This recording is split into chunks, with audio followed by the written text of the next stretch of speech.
Dawn news میں مجاہد ولی آپ کو خوش آمدید کہتا ہے. اور جس طریقے سے جمعہ بڑا اہم سمجھا جا رہا تھا اور بڑے سینئر لوگوں لائرز کا ماہر قانون کا کہنا تھا، بلکہ ان کے پارٹی کے حامی بھی یہ کہہ رہے تھے کہ آصف زرداری صاحب کو شاید تاریخ نہ ملے اور کورٹ سے سیدھے جیل پہنچائے جائیں. اسی طرح 14 دسمبر کو بھی بڑی اہمیت دی جا رہی ہے اور خاصے ماہر قانون حتیٰ کہ ان کے اب حامی جاوید ہاشمی تک یہ کہہ رہے ہیں کہ وہ کنوکٹ ہو سکتے ہیں.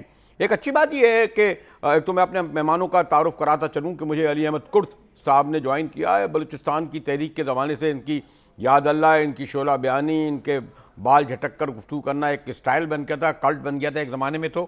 اور اسی طرح میرے لیے ہمیشہ مہربانی فرماتے ہیں محترم سلمان اکرم راجہ صاحب، ممتاز لائر ہیں، لاہور سے مجھے جوائن کیا ہے.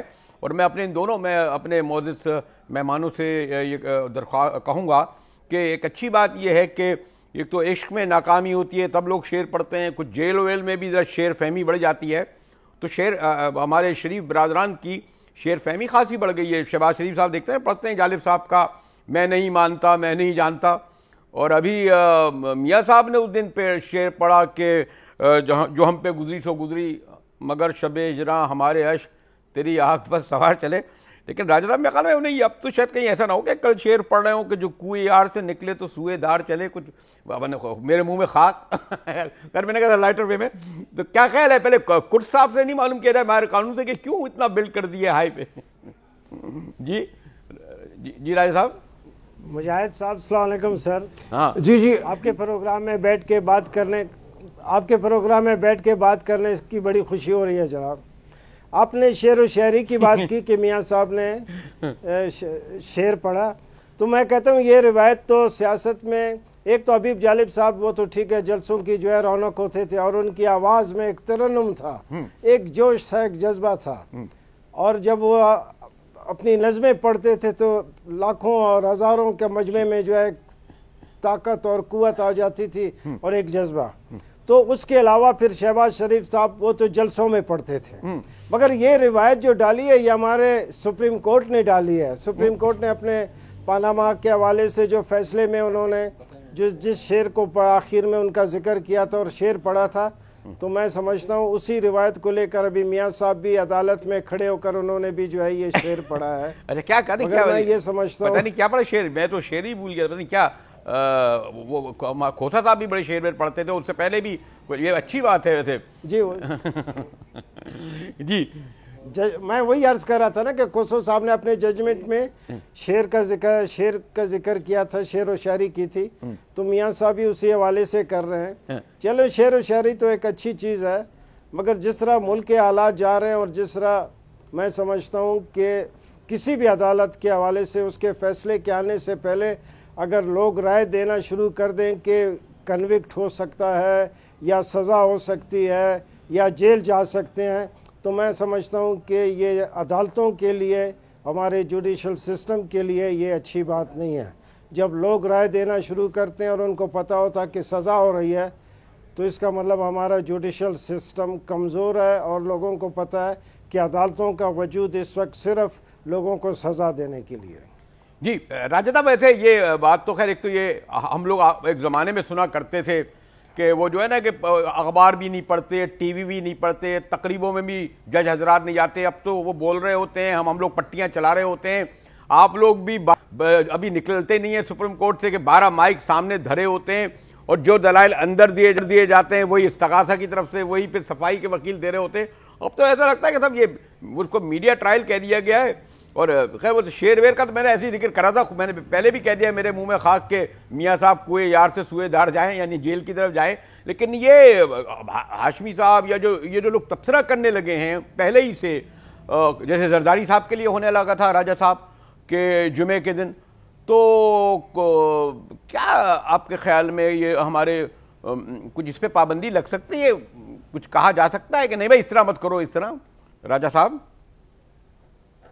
نہیں جی، سپریم کورٹ نے آلریڈی اس حوالے سے فیصلہ بھی دیا ہے، آپ کے ایک اینکر ساتھی کے حوالے سے جن کو نوٹس جاری کیا تھا ان کو بلا کر سپریم کورٹ نے تنبیہ کی اور ایک فیصلہ لکھ دیا ہے جس میں انہوں نے یہ کہا ہے کہ یہ بات تو ہو سکتی ہے کہ اطلاع دے دی جائے کہ عدالت میں کیا ہوا، کیا کارروائی ہوئی، کس نے کیا کہا، کیا جواب دیا گیا، لیکن یہ رائے زنی کرنا کہ مقدمہ کمزور ہے یا مقدمہ مضبوط ہے، کون سا فریق جیتے گا، کس فریق کو کیا سزا ہوگی، قبل از وقت یہ کہہ دینا جو ہے یہ درست نہیں ہے، کیونکہ ایک رائے اگر عوام میں پھیلا دی جائے کسی کے جرم کے حوالے سے یا اس کے معصوم ہونے کے حوالے سے اور فیصلہ اس سے برعکس آئے تو پھر ایک طبقے میں یقیناً ایک بے چینی یا ایک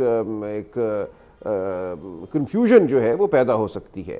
لہٰذا عدالتی فیصلوں کو آنے دینا چاہیے۔ ایک دفعہ جب عدالتی فیصلہ آ جاتا ہے تو پھر وہ عوام کی ملکیت ہے، پھر اس پہ اس کی اطلاع بھی دی جا سکتی ہے، اس کے حوالے سے گفتگو بھی کی جا سکتی ہے، لیکن سب جوڈس معاملات کے حوالے سے رائے زنی کرنا ٹھیک نہیں ہے۔ لیکن میں ذرا اس سے پہلے کہ میں آگے بڑھوں، کیوں نہ میں اپنے نمائندے ہمارے اسلام آباد سے ابھی گفتگو ہو رہی تھی کہ یہ جو کل کی جو 2 کیس ہیں یہ بڑے اہمیت حامل ہیں، اور تو یہ محمد عمران ہمارے نمائندے اسلام آباد سے ہمیں رپورٹ کر رہے ہیں کہ کل، اور خاص طور پر العزیریہ کیس اور فلیگ کیس کے بارے میں۔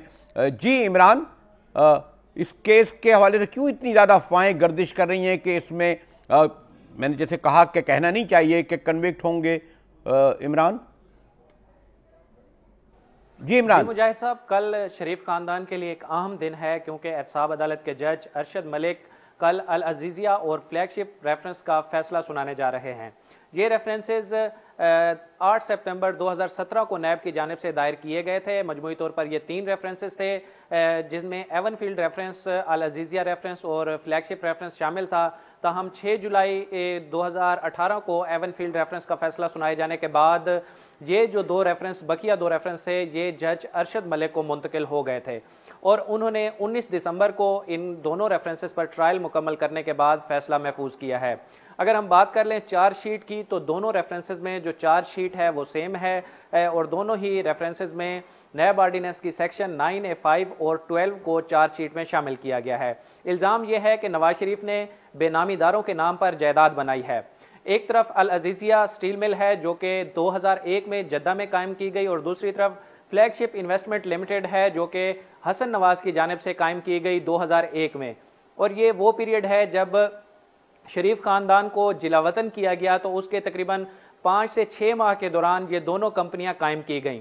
العزیزیہ سٹیل مل کے حوالے سے حسین نواز نے JIT کو بتایا تھا کہ اس مل کے 3 شراکت دار تھے، اور جن میں رابعہ شہباز اور عباس شریف شامل ہیں۔ JIT نے جو اپنا کنکلوڈ کیا تھا اس میں کیونکہ یہ جو مل ہے یہ 64 ملین ریال میں فروخت ہوئی اور 22 ملین ریال اس پر لائبلٹیز تھیں، تو باقی 42 ملین ریال اگر 3 شراکت داروں پہ ڈیوائیڈ کیے جائیں تو 14 ملین ریال کی رقم بچتی ہے۔ اور جو حسین نواز کی طرف سے موقف اپنایا گیا تھا کہ انہوں نے العزیزیہ سٹیل مل کی فروخت سے حاصل ہونے والے پیسے سے آگے ہل میٹل اسٹیبلشمنٹ لگائی گئی تھی، تو JIT نے کنکلوڈ کیا تھا کہ اتنی یہ اماؤنٹ نہیں تھی کہ اس سے ایک آگے مزید بزنس شروع کیا جا سکے، اور ہل میٹل اسٹیبلشمنٹ کی جو جتنا بھی منافع ہے نیٹ پروفٹ اس کا تقریباً 88% وہ نواز شریف کو منتقل ہوا ہے۔ نیب کا یہ الزام ہے کہ اصل بینیفیشری جو ہیں ان مل کے اور جتنا بھی ان سے منافع حاصل ہو رہا ہے وہ نواز شریف ہیں، تو اس لیے نواز شریف ان کمپنیوں کے اصل مالک ہیں اور حسین نواز نواز شریف کے بے نامی دار ہیں۔ اب یہ ٹرائل کنکلوڈ ہو گیا ہے اور کل عدالت اس کا فیصلہ سنانے جا رہی ہے۔ جن دفعات کے تحت یہ مقدمات ہیں اگر دیکھا جائے تو اس میں زیادہ سے زیادہ 14 سال قید بھی ہو سکتی ہے، اور اس میں کم سے کم جو بھی عدالت کی ثوابدید ہے وہ عدالت فیصلہ سنا سکتی ہے، اور عدالت عدم شواہد کی بنیاد پر جو ہے وہ ملزمان کو بری بھی کر سکتی ہے۔ جی شکریہ عمران۔ اور کر صاحب اور سلمان راج صاحب، آپ نے ہمارے نمائندے کی گفتگو سنی، کیوں نہ میں بریک لے لوں، اس کے بعد حاضر ہوتا ہوں، کیونکہ عام طور پر لوگ سمجھتے ہیں کہ یہ تمام بدقسمتی سے چاہے کتنے ہی سنگین نوعیت کے کرپشن کے کیسز ہوں، لیکن سیاستدانوں پہ جب کیسز ہوتے ہیں تو وہ سیاسی نوعیت ہی کے ہوتے ہیں۔ عام طور پر اپوزیشن یہ کہتی ہے جب ان پہ یہ کیس بنتے ہیں۔ ہمارے ساتھ رہیے گا، ملتے ہیں ایک وقفے کے بعد۔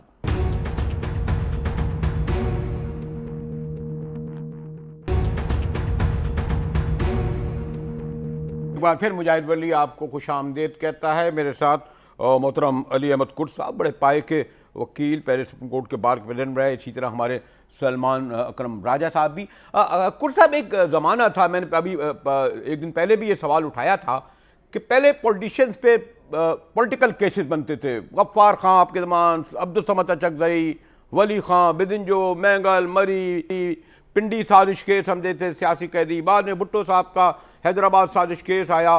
یعنی سیاسی نوعیت کے کیسز ہوتے تھے. یہ کیا وجہ ہے کہ پچھلی ایک دہائی سے ہم یہ دیکھ رہے ہیں کہ تمام سیاستدانوں پہ کرپشن کے ہی کیس بنتے ہیں؟ پیپلز پارٹی ہو, نون لیگ پہ ہو, تحریک والے بھی کچھ کم نہیں ہے, وہ ترین صاحب نااہل ہو گئے. تو یہ جو ایک فرق آیا ہے, پہلے ہوتا تھا غداری کا الزام غلط یا صحیح. آپ نے بھی 4 سال جیل بھگتی ہے, مجھے پتہ ہے کچھ اور سے بھی زیادہ بھگتی ہے. حکومت کے خلاف نعرہ, عام طور پہ حکومتیں, فوجی حکومتیں یہی کیس بناتی تھی.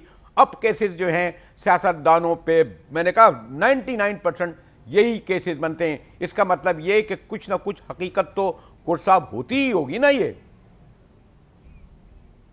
نہیں جناب بریلوی صاحب, بالکل آپ صحیح فرماتے ہیں. بالکل دیکھیں, پہلے زمانے میں جو کیسز ہوتے, آپ نے ابھی ان کا ذکر کیا, ان کیسز میں جتنے بھی ہوتے تھے ان پہ اس حکومت کے حوالے سے جتنا بھی ان کا کہنا ہوتا تھا کہ جو بھی سیاستدان ہیں ان کے خلاف جو بھی چارجز ہوتے تھے لوگ ان کو پسند نہیں کرتے, اور صاف جانتے تھے کہ یہ کسی بھی لحاظ سے وکٹمائزیشن کا ایک عمل ہے. اور اس سے جو جتنے بھی سیاسی قیدی جیل جاتے تھے بڑے فخر سے جاتے تھے, اور باہر نکل کے لوگ ان کا استقبال کرتے تھے. ایک دہائی سے آپ نے بالکل کہا کہ بہت ہے, ٹھیک ہے قوانین بن رہے ہیں, اور ہمارے ملک میں کرپشن کسی بھی لحاظ سے عام سطح پر, عام لوگوں کی سطح پر, بڑے سیاستدانوں اور بڑے لیڈروں اور بڑے بیوروکریٹس اور بڑے ججز اور بڑے جرنلز کے حوالے سے بھی کرپشن کی جو خبریں ہیں اس سے انکار نہیں. قوانین بنے اور بالکل صحیح بنے, ان پہ عمل ہونا چاہیے تھا. مگر جس طریقے سے دیکھیں, جب عدالتیں, اگر نیب کا عدالت ہے, اگر نیب کے قوانین ہیں تو اس کے کیسز کے ٹرائل کرنے کے لیے اس قوانین کے اندر نیب کی کورٹ کو کانسٹیٹیوٹ کرنے کا ایک اختیار ہے. یا جتنے اگر ایف آئی اے تو ایف آئی اے کے قوانین کے حوالے سے اس کی اپنی عدالتیں ہیں. مگر مجھے افسوس یہ ہوتا ہے, اور میں نے بار بار کہا, اور میں پھر آپ کے پروگرام کے حوالے سے کہوں گا, یہ جب پاناما والا کیس آیا, جس طریقے سے سپریم کورٹ میں معاملہ ٹیک اپ ہوا, اور جس طرح اس پہ لوگوں نے باتیں کی, میں واحد آدمی تھا, میں بار بار کہتا رہا اور چیخ کے کہتا رہا کہ سپریم کورٹ کو یہ پیٹیشنز انٹرٹین نہیں کرنی چاہیے. اگر یہ آج یہ سیاسی لوگ ہیں, ان کو کچھ نہیں ہوگا. یہ پاناما کا تو نہیں ہے, لیکن الوزیریا والا تو ہے. لیکن پاناما نہیں ہے, ایون فیلڈ ہے, الوزیریا ہے, یہ والے کیسز ہیں, یعنی بے نامی اکاؤنٹ ہیں. اور چلے پاناما کو چھوڑ دیں, لیکن باقی کیس کے بارے میں بھی آپ یہی کہیں گے. میں یہ نہیں, بالکل میں یہ کہتا ہوں, نہیں آ رہا ہوں میں, میری بات. تو اس طرح جب وہ آیا تو میں نے کہا یہ سارے سب ان کو کچھ نہیں ہوگا, نقصان میں جو ہوگا, لاس میں جو جائے گا وہ صرف سپریم کورٹ جائے گا. آج بھی میں یہی کہتا ہوں, ایون فیلڈز کا معاملہ ہو یا العزیزیہ کا ہو, فلیگ شپ والا کل فیصلہ آ رہا ہے, مگر لوگوں کو ذہن میں ہے یہ کہ یہ تمام جو ریفرنسز ہیں سپریم کورٹ کے حوالے سے ان عدالتوں کو ٹرانسفر ہوئے ہیں. اب نیب کے قوانین یہ کہتے ہیں کہ صرف اور صرف چیئرمین یا اس کا ڈیولی اتھورائز جو بھی افسر ہے وہ کسی بھی ریفرنس کو کورٹ میں بھجوا سکتا ہے یا اس کی انکوائری اور اس کی انویسٹیگیشن کر سکتا ہے. مگر ان معاملات میں ایون فیلڈز والا معاملہ ہو یا عزیزیہ ہو, ایک فلیگ شپ والا ہو, یا آپ نے دیکھا کہ سپریم کورٹ کے حوالے سے JIT بنی تھی, اس میں یہ انویسٹیگیشن ہوئی تھی, یا جو بھی غلط یا صحیح وہ ریفرنسز بھجوائے گئے. قوانین یہ کہتا ہے کہ صرف نیب انویسٹیگیشن کرے گی, نیب انکوائری کرے گی. تو اس لحاظ سے میں کہتا ہوں کہ یہ جتنے کیسز چلیں 10 دفعہ چلیں, مگر اگر ایک خوبصورت پیرائے میں چلیں گے, خوبصورت انداز میں قوانین کو سامنے رکھ کے چلا جائے گا, پھر لوگ اپنی رائے زنی نہیں کریں گے. مگر آج لوگ رائے زنی کر رہے ہیں, غلط بات ہے. راج صاحب, جیسے میں نے ابھی کرد صاحب سے بھی سوال کیا نا کہ سیاستدانوں پہ غداری کے اور بغاوت کے, شیخ مجیب الرحمان علیحدگی کے, خیر ویسے کبھی بھی وہ بھینس چوری کا بھی الزام لگ جاتا تھا وہ ہمارے رہولائی پر, یا ٹریکٹر کا حبیب جالب پہ بھی کچھ اور الزام لگ جاتے تھے کہ وہ جا رہے تھے کسی کیفیت میں اور پکڑ لیے گئے. لیکن سلمان صاحب, اب تو میں نے جیسے آپ سے کہا نا کہ اس کا مطلب یہ کہ سوری ٹو سے, میں یہ نہیں کہتا جب تک ثابت نہ ہو. اب جیسے یہ سوال بھی اٹھا کہ ایک بہرحال قیدی جو تھے کرپشن کے الزام کے, انہیں پبلک اکاؤنٹ کمیٹی کا چیئرمین بھی آپ کی پارلیمنٹ نے بنا دیا, راجہ صاحب. تو یہ جو سیاستدانوں پہ کرپشن ہی کے کیسز بننا یہ خود ایک جو رجحان ہے راجہ صاحب. نہیں دیکھیں، اگر ہم تاریخی پس منظر پر نظر دوڑائیں تو 50 کی دہائی میں بھی یا 60 کی دہائی میں جو سیاستدان نااہل قرار دیے گئے تھے بہت بڑی تعداد میں ایبڈو کے تحت، ان پہ کیا الزامات تھے؟ ان پر غداری یا بغاوت کا الزام نہیں تھا. حسین شہید سہروردی ہوں، ایوب کھوڑو ہوں، ان سب کو نااہل کیا گیا تھا اور ان پر بھی الزامات اسی نوعیت کے تھے، اپنے اختیارات کا ناجائز استعمال، جو کہ اب کرپشن کے زمرے میں آتا ہے نیب کے لیکن قانون ان پہ کو تو اگر بڑا دیکھا مذاق جائے. اڑتا تھا نا، مذاق اڑتا تھا تاریخ اس پہ، بڑا مذاق اڑتا تھا، لوگ یقین دیکھیں نہیں یہ تاریخ کرتے تھے. بہت پرانی ہے، یہ تاریخ پرانی ہے. اسی طرح بھٹو صاحب پر بھی جو الزام لگا وہ ایک خالصتاً فوجداری نوعیت کا الزام تھا. لہٰذا یہ الزامات جو ہیں ان میں ایک طرح سے تواتر بھی ہے. غداری کے یقیناً الزام نیب کو ڈیزالو کیا گیا، کہا گیا کہ علی خان صاحب کی کچھ تقاریر جو ہیں وہ نظریہ پاکستان کے خلاف ہیں. وہ ایک اپنی جگہ تھی اور وہ ایک انیوژول، ایک وہ معمول سے ہٹ کر بات تھی. معمول کی بات یہی تھی کہ لوگوں پر الزامات اسی نوعیت کے لگائے جائیں، بھینس چوری، اختیارات کا ناجائز استعمال، کرپشن، قتل، اور اسی کا ایک میں سمجھتا ہوں تسلسل ہے جو آگے بڑھا. لیکن اس کا یہ مطلب نہیں ہے کہ الزام ہمیشہ غلط ہوگا، الزام میں صداقت بھی ہو سکتی ہے. لہٰذا ہر الزام کو ہمیں دیکھنا پڑے گا، اس کی اپنی نوعیت کو دیکھنا پڑے گا، اس کے واقعات کو دیکھنا پڑے گا. یہ شاید درست نہیں ہے کہ ہم الزامات کو ایک تاریخ کی رو میں بہا دیں اور کہیں کہ ہمارے ہاں تو ایسا ہوتا ہی ہے. اب اگر ہم قانون کو دیکھیں، جو قانون ہمارے سامنے ابھر کر اب آ رہا ہے اور یہ قانون آگے بنے گا، اس میں جو ایون فیلڈ کا فیصلہ ہوا وہ اہم ہے. اس کے حوالے سے دو نظریات سامنے آئے ہیں. ایک نظریہ جو اسلام آباد ہائی کورٹ کے فیصلے میں آیا وہ یہ تھا کہ اگر آپ نے کسی پر یہ الزام لگایا ہے کہ اس کے جو اثاثے ہیں وہ اس کی آمدن سے زیادہ ہیں، تو پہلے آپ کو یہ ثابت کرنا ہے کہ جو اثاثہ آپ اس شخص سے منسوب کر رہے ہیں وہ واقعتاً اسی کا اثاثہ ہے. یعنی کہ اگر ایون فیلڈ فلیٹس کو دیکھا جائے تو اس کے حوالے سے اسلام آباد ہائی کورٹ نے یہ سوال اٹھایا کہ کیسے ان فلیٹس کو میاں نواز شریف کی ملکیت ثابت کیا گیا ہے. اور جب انہوں نے اکاؤنٹیبلٹی کورٹ کے فیصلے کو دیکھا، یہ اسلام آباد ہائی کورٹ کا فیصلہ میں آپ کے سامنے بیان کر رہا ہوں، تو اسلام آباد ہائی کورٹ بادی النظر میں اس نتیجے پہ پہنچی کہ اکاؤنٹیبلٹی کورٹ نے ایک مفروضے کی بنیاد پر تمام فیصلہ جو ہے وہ لکھا ہے، اور جو ملکیت ہے وہ بظاہر ثابت نہیں ہوئی. اس کا خریدنا میاں نواز شریف کے فراہم کردہ سرمایے سے، اس کی قیمت، یہ تمام باتیں، تاریخ اس کی جو پرچیز کی تھی، خرید کی تاریخ، یہ تمام باتیں ثابت نہیں ہوئیں. اب یہی تمام سوالات ہیں جو ان مقدمات میں اکاؤنٹیبلٹی کورٹ کے جج صاحب کے سامنے ہوں گے، اور ہم دیکھیں گے کہ اپنے فیصلے میں وہ ان کو کیسے ثابت کرتے ہیں کہ جو فلیگ شپ کمپنی تھی کیا وہ میاں نواز شریف کی قائم کردہ تھی، اس کا سرمایہ کیا ان کی طرف سے گیا اپنے بیٹے کو. اسی طرح جو عزیزیہ ہے یا اس کے بعد کی جو کمپنی ہے، ان کو قائم کرنے میں میاں نواز شریف کا کیا رول ہے، کیا شہادت، کیا گواہی سامنے آتی ہے جس کی بنیاد پہ عدالت کوئی اپنی رائے قائم کرتی ہے، وہ ان کے حق میں ہو یا ان کے خلاف ہو. یہ ہیں وہ کلیدی سوالات جن کا جواب دینا ہوگا اکاؤنٹیبلٹی کورٹ کو، اور پھر اس کے بعد اعلیٰ عدالتیں جو ہیں وہ اپیل کے مراحل میں قانون طے کریں گی، شہادت کو دیکھیں گے. لیکن آپ بڑے محترم اور سینئر لائرز ہیں، ماہر قانون ہیں، مجھے تو مناسب بھی نہیں لگتا کہ میں آپ لوگوں سے اس طرح سوال اٹھاؤں. ہمارے بڑے سینئر اور سیزنڈ لائر اس پر گفتگو کر رہے ہیں، اس لیے ذرا مجھے بریک پر جانا ذرا مشکل تو ہو رہا ہے، لیکن مجھے کہا جا رہا ہے کہ میں ایک مختصر سے بریک کے بعد حاضر ہوں.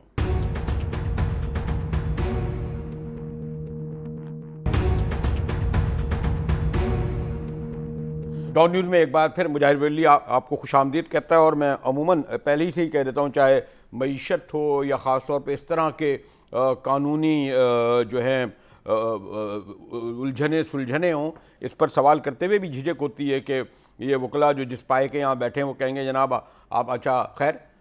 لیکن راجہ صاحب جو ابھی ہمارے بریک سے پہلے کرد صاحب فرما رہے تھے، بہرحال ان کا ایک موقف ہے، لیکن یہ جو کیسز بنے ہیں اور فیملیز پہ اب تو آ جاتا ہے نا معاملہ، ایک generation, second generation, third generation تک اس میں ملائی جاتی ہے. اتنے بڑے بڑے بزنسز ان کے، سہروردی صاحب کے زمانے میں اور جو میں وہ زمان دیتے، بہرحال ان کے پاس اتنی حویلیاں، اتنی جائیدادیں، اتنے فلیٹ، اتنے اربوں خربوں بے نامی اکاؤنٹ نہیں ہوتے تھے.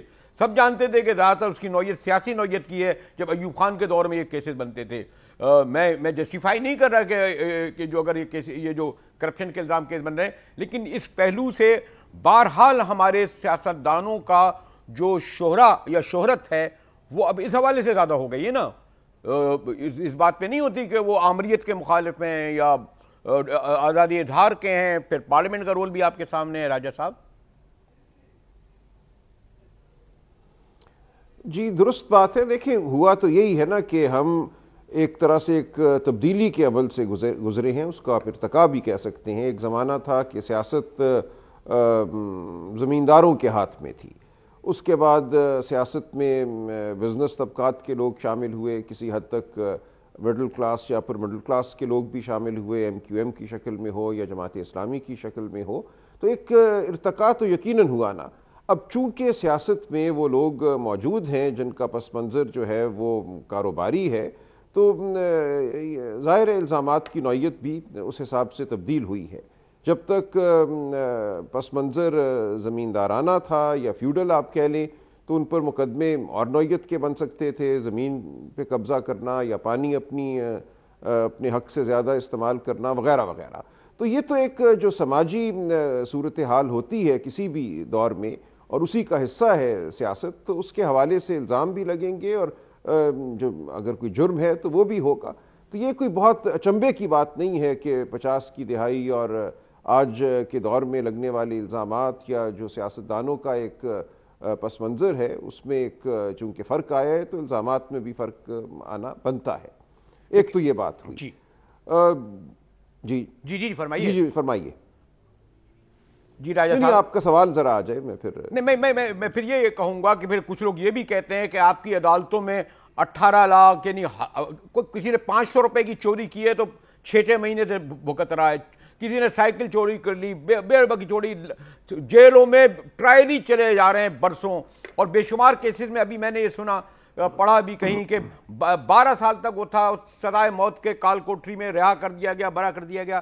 اس جج کو بلایا جائے کہ تم نے زندگی تباہ کر دی ایک آدمی کے 12 سال کی. تو میرا یہ خیال یہ نہیں کہ آپ سمجھتے کہ عمومی طور پر, سوری اسے میں کوئی اس طرح تنقید نہیں کرنا چاہتا, لیکن high profile political cases day by day, دنوں گھنٹوں مہینوں میں ہوتے ہیں, اور عام آدمی غریب آدمی جسے فوری سستا انصاف مل رہا ہے برسوں تک اس کے کیسز پڑے جاتے ہیں.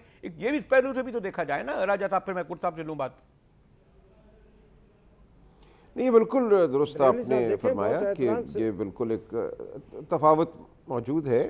اور اس میں دیکھیں اگر ہم انہی مقدموں کو لے لیں جو اس وقت زیر نظر ہیں, تو سپریم کورٹ نے یہ کہا کہ جہاں ایک طاقت کا اتنا بڑا تفاوت ہو تو وہاں پر ہم خود مقدمے کی نگرانی بھی کریں گے, اور جو ٹائم لائنز دی جا رہی ہیں عدالت کو وہ بھی دیں گے, ورنہ طاقت جو ہے شاید پروسیس پہ حاوی ہو جائے اور ان مقدموں کا کبھی کوئی فیصلہ نہ ہو سکے. یہ ایک بہرحال ایک خدشہ تھا. اسی حوالے سے JIT بھی بنائی جاتی ہے. عام حالات میں تو تفتیشی افسر تفتیش کرتا ہے, جو بھی قانون ہوتا ہے اس کے تحت ایک نظام ہے, جیسا کہ کرد صاحب نے بھی کہا, وہ چیئرمین نیب ہو یا دیگر قوانین کے تحت مجاز افسران ہوں, انہی کا کام ہے تفتیش کی نگرانی کرنا. لیکن ان مقدمات میں اگر اعلیٰ عدالتیں نگرانی کرتی ہیں تو اس کی وجہ یہی سمجھ میں آتی ہے کہ ان کو اعتبار نہیں ہے عمومی نظام پر کہ عمومی جو نظام ہے وہ ٹھیک کام کر سکے گا. اب یہ بالکل ایک بحث طلب معاملہ ہے کہ کیا ایسا ہونا چاہیے یا نہیں ہونا چاہیے. کرد صاحب نے اپنی رائے کا اظہار کیا, دیگر لوگ بھی کرتے ہیں, اور تاریخ بھی ایک اپنی رائے کا اظہار کرے گی. لیکن اس وقت ہم یہ دیکھ رہے ہیں کہ جو ہائی پروفائل کیس ہیں جن میں بڑے لیڈران, سیاسی لیڈران ملزمان کے طور پہ سامنے آ رہے ہیں, وہاں پر عدالتیں ایک نظام کو تقویت آپ کہہ لیں دینے کی غرض سے اپنی نگرانی, اپنی ایک شمولیت جو ہے وہ ڈال رہی ہیں تمام جو عمل ہے اس میں. اب یہ ٹھیک ہے یا ٹھیک نہیں ہے یہ بحث لوگ کر سکتے ہیں. میں لطیف کھوسہ صاحب کو بھی میں رائے لینا چاہوں گا, لیکن کرد صاحب جو میرا اپنے سوال اپنی جگہ رہتا ہے, ہائی پروفائل کیسز یعنی بڑے بڑے لوگوں کے کیسز تو گھنٹوں مہینوں میں عام کیسز پڑے ہوئے ہیں, اور پھر سوری ٹو سے وہی میں نے کہا کہ صرف کرپشن کے حوالے سے. کرد صاحب میں نہیں دیکھیں بالکل ہم تو یہ کہتے ہیں نا, ہائی پروفائل کو تو گورنمنٹ اور جو باقی لوگ ہیں کسی بھی لحاظ سے اس کو اتنا ہائی پروفائل لائم لائٹ میں لے آتے ہیں کہ ساری دنیا کی نظریں اسی طرف ہو جاتی ہیں. مگر جب ہمارے عدالتوں میں ہماری یہ سپریم کورٹ جنہوں نے 2 سال جو ہے کامام پہ اور میاں نواز شریف پہ اور دوسروں پہ یہ سارے 450 باقی پاناما کے لوگوں کا ذکر تھا، ان پہ کوئی کیس نہیں چلا. 2 سال سپریم کورٹ نے اپنے ضائع کیے، قیمتی پریشیس ٹائم ضائع کیا. میں یہ کہتا ہوں جب باقی کیسز ہیں اس کے اوپر کوئی توجہ نہیں دی جاتی. لوگ آپ کی عدالتوں میں آتے ہیں اور 2:30 بجے تک بیٹھے رہتے ہیں اور اس کے بعد جب واپس جاتے ہیں تو اپنے سینوں پہ اپنے روحوں پہ زخم لے کے جاتے ہیں، سال سے پیشی کرنے آتے ہیں. مگر جب آپ کوئی کسی بھی ہائی پروفائل کیس کو لیتے ہیں اس میں آپ شام کا لوگوں کی یہ توجہ بنی ہے، لوگوں کی یہ سوچ ہے کہ آپ اس کو وکٹمائز کر رہے ہیں. آپ نے میں میاں صاحب کی طرفداری نہیں کر رہا ہوں، میں ان کا کیس پریزنٹ نہیں کر رہا ہوں، میں بحیثیت وکیل اپنی رائے دے رہا ہوں. آپ نے ایونٹ فیلڈ میں آپ نے اس کو سزا دی، اسلام آباد ہائی کورٹ نے ان کو بیل آؤٹ کیا. تو اس کا مطلب جو سب سے بہترین کیس سپریم کورٹ کی نظر میں نیب اتھارٹیز کے نزدیک سب سے بہترین جو کیس ہے اس میں جب جان نہیں ہے تو یہ جو کیسز ابھی آپ پیش کر رہے ہیں اس میں کیا ہوگا؟ آپ اپنے سسٹم پہ توجہ آپ اپنے سسٹم پہ جب توجہ نہیں دیں گے تو اس کا رزلٹ یہ ہوگا لوگ آپ سے دور ہوتے جائیں گے. اس وقت لوگ عدالتوں میں آتے ہیں، وہ لوگ آتے ہیں جو مجبور ہیں، خوشی سے کوئی عدالتوں میں نہیں آ رہا. اپنے سسٹم کو تقویت دیں اور اس کے لیے احترام پیدا کریں. مجھے کہا جا رہا ہے کہ میں ایک مختصر سے بریک کے بعد حاضر ہوں.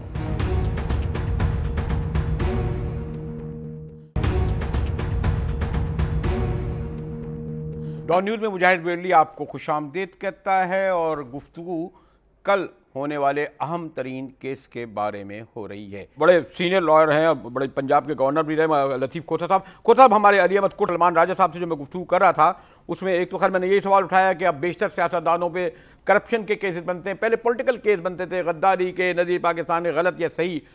جمعے کو بھی بڑی افواہ اڑی تھی، بلکہ جمعرات کی رات کو کہ زرداری صاحب عدالت سے سیدھے پہنچیں گے جیل. اور اب نواز شریف صاحب کے حوالے سے یہ جو کہا جا رہا ہے، ایک تو یہ جو اس طرح کا جو پرسیپشن ڈیولپڈ ہو جاتا ہے، یہ کس حد تک ہماری آزاد عدلیہ کو کے لیے آپ خود سمجھیں فائدہ مند یا نقصان دہ تو نہیں کہوں گا لفظ.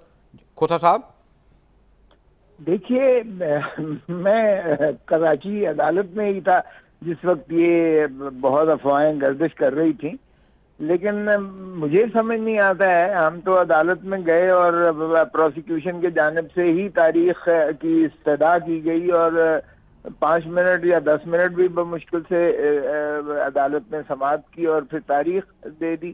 تو نہ تو وہاں کوئی شواہد کا کسی نے ذکر کیا کہ محترم آصف علی زرداری صاحب کے خلاف کوئی ایسی شواہد ہیں ٹھوس. اب کل کا دن ہے، دیکھتے ہیں کہ محترم نواز شریف صاحب کا مقدمہ جو 2 ہے جس میں وہ اپنا فلیگ شپ ریفرنس ہے اور دوسرا العزیزیہ ریفرنس ہے، ان کے فیصلے جو ہے انہوں نے سنانے کا عندیہ دیا ہے.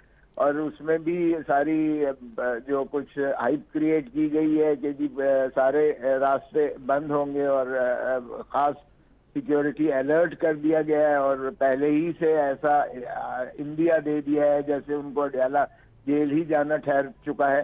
تو یہ مجھے نہیں سمجھ آتی ہے. ابھی دیکھیں جے آئی ٹی کی کل رپورٹ سپریم کورٹ میں بھی پیش ہونا ہے، جو فیک اکاؤنٹس والا کیس ہے محترم آصف علی زرداری صاحب کے خلاف، اور وہ 7,500 صفوں پر محیط سیل بند جو ہے وہ لفافے تو نہیں میں کہوں گا، فائلوں میں یعنی بند ہیں وہ.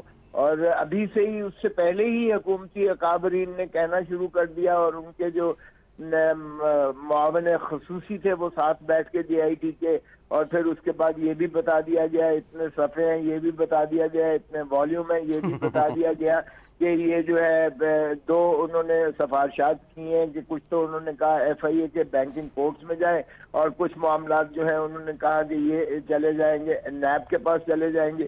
یہ بھی انہوں نے ماشاءاللہ بتا دیا کہ اتنا اماؤنٹ ہے، سارا کچھ ہے.